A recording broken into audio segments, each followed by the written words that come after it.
Hi welcome to my YouTube channel. ಇವತ್ತು ಕಡಲೆಬೇಳೆನ ಬಳಸ್ಕೊಂಡು ಒಂದು ಮಸಾಲೆ ವಡೆನ ಹೇಗೆ ಮಾಡೋದು ಅಂತ ನೋಡ್ಕೊಂಡು ಬರೋಣ.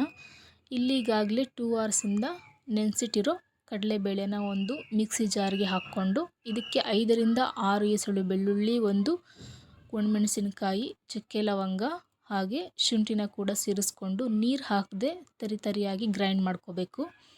ಗ್ರೈಂಡ್ ಮಾಡ್ಕೊಂಡಿದ್ದಾದಮೇಲೆ ಮಿಕ್ಸಿಂಗ್ ಬೌಲ್ಗೆ ಅದನ್ನು ಕಡಲೆಬೇಳೆ ಪೇಸ್ಟನ್ನ ಹಾಕ್ಕೊಂಡು ಅದಕ್ಕೆ ಈರುಳ್ಳಿ ಮತ್ತು ಕೊತ್ತಂಬರಿ ಸೊಪ್ಪು, ಕರಿಬೇವಿನ ಸೊಪ್ಪು ಹಾಗೆ ಸಬ್ಬಸಿಗೆ ಸೊಪ್ಪು ಕೂಡ ಹಾಕ್ಕೊಂಡು ರುಚಿಗೆ ತಕ್ಕಷ್ಟು ಉಪ್ಪು ಮತ್ತು ಅಡುಗೆ ಸೋಡಾ ಮತ್ತು ಚಿಲ್ಲಿ ಪೌಡರ್ ಹಾಗೆ ಇಲ್ಲಿ ಚಿಕನ್ ಪೌಡರ್ ಮಸಾಲ ಕೂಡ ಸೇರಿಸ್ಕೊಂಡು ಲಾಸ್ಟಿಗೆ ಒಂದು ಅರ್ಧ ಸ್ಪೂನ್ ಆಗುವಷ್ಟು ಧನಿಯಾ ಪುಡಿ ಕೂಡ ಸೇರಿಸ್ಕೊಂಡು ಮಿಕ್ಸ್ ಮಾಡ್ಕೋಬೇಕು.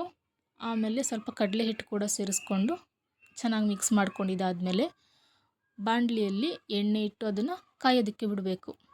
ಕಾದಿದ್ದಾದಮೇಲೆ ಸಣ್ಣ ಸಣ್ಣ ಉಂಡೆಗಳು ಮಾಡಿಕೊಂಡು ವಡೆ ಆಕಾರಕ್ಕೆ ತಟ್ಕೊಂಡು ಒಂದೊಂದಾಗಿ ಎಣ್ಣೆ ಒಳಗಡೆ ಬಿಟ್ಟು ಅದು ಕಂದು ಬಣ್ಣ ಬರೋವರೆಗೂ ಮೀಡಿಯಮ್ ಫ್ಲೇಮಲ್ಲಿ ಡೀಪ್ ಫ್ರೈ ಮಾಡ್ಕೋಬೇಕಾಗುತ್ತೆ.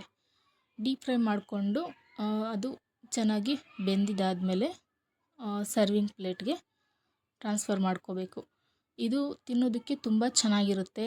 ಇದಕ್ಕೆ ಯಾವುದೇ ಥರ ಚಟ್ನಿ ಬೇಕಾಗಿರೋದಿಲ್ಲ, ಸಾಸ್ ಬೇಕಾಗಿರೋದಿಲ್ಲ. ಮನೆಯಲ್ಲೇ ಮಾಡಿರೋದ್ರಿಂದ ಹೆಲ್ತಿಯಾಗಿಯೂ ಕೂಡ ಇರುತ್ತೆ. ಒಂದ್ಸರಿ ಮನೆಯಲ್ಲಿ ಮಾಡಿ ನೋಡಿ ಫ್ರೆಂಡ್ಸ್, ಟೇಸ್ಟಿಯಾಗಿರುತ್ತೆ, ತಿನ್ನೋದಕ್ಕೆ ತುಂಬ ರುಚಿಯಾಗಿರುತ್ತೆ. ಇದನ್ನು ಬಿಸಿ ಬಿಸಿ ತಿಂದರೆ ಇನ್ನೂ ತುಂಬ ಚೆನ್ನಾಗಿರುತ್ತೆ. ಸಂಜೆ ಸ್ನ್ಯಾಕ್ಸ್ಗೆ ಮಾಡ್ಕೋಬೋದು. ಟ್ರೈ ಮಾಡಿ. Thank you.